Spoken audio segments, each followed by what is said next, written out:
Bay, nangita basad ka og kanang extra income nga naay mo sunod kada adlaw. Ayog skip bay kay basin para imuha ni. Kay sa tinuod lang mga bay, lisod kaayo kung ato ang gisaligan kay nga ato arang sweldo. Kay bisag unsa pa ta ka kugi mga bay, kung usa ra nga ato ang income, lisod jud kaayo mga bay. Kay kung magsalig ra ta sa ato ang trabaho, motuo mong sa dili, kuwang ra jud kaayo. Basin ganan sa mag wireless microphone mga bay, mao ni akong gamit like lang yellow basket. Kay kaning ako ang mga bay, wa jud bi ani sa plano. Magbuhi ra jud ko og manok atong time kay lagi na anxiety ko. Kung makita ninyo sa ako ang mga video, ang una jud na akong gipalit kay katong mga 45 days katong broiler ba. Mao to naka-realize ko nga unsa ka nindot nga extra income mo kang naara jud sa balay ba. Nya gitubag sa Ginoo ang akong gipangayo. Iya akong gihatagan og kaning egg business mga bay. Mao gid to ang nisod sa akong idea mga bay nga gihatag sa Ginoo. Mao to ako sa gitistingan basin di ay. Pero mga bay, kani nga negosyo mga bay dili ini instant milyonaryo ka. Di jud ta madato ani diretso mga bay. Sa gulang gyapon nato na og kugi, salig og consistency mga bay. Kay kung kanang mga manok nimo mga bay, moabot na siya og 18 weeks. Kada adlaw na jud ka pwede mamaligya ana mga bay. Turtle eggs, table eggs, og makahatch ka mga piso mas maayo. Kay maabot na pud ang pila ka weeks na pud mga bay. Mamaligya na pud ka og breeders. Daghang kay mangita na bay. Daghang kag choices sa manukan. So simple ra kayo ang message mga bay. No? Dili ra ka magsalig sa usa ka kitaan. Og mao na pinakanindot nga mahitabo mga bay. Kay samtang magkadugay ang imuhang mga manok nagkadaghan. Nya usa ra sa nang pasabot ana kung nagkadaghan imuhang manok mga bay. Ang imuhang kita nagkadako pud. Dili sa jud kinahanglan mga bay nga imuhang farm diretso sa kadako. Pwede ra ka magsugod sa ginagmay. Kaya ang importante masugdan na jud na nimo karon mga bay. Kay samtang nagduha-duha ka nailain nga nang warta na bisan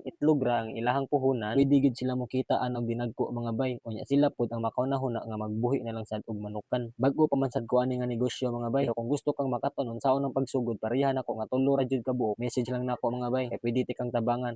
Pero dili pa ko ingon master sama sa naguna nato mga bay. Pero tabangan gyapon ti ka kutob sa ko ang nahibaw-an. Kana lang mga bay. Anya mamarayg sad ko gamay mga bay. Like, follow and share.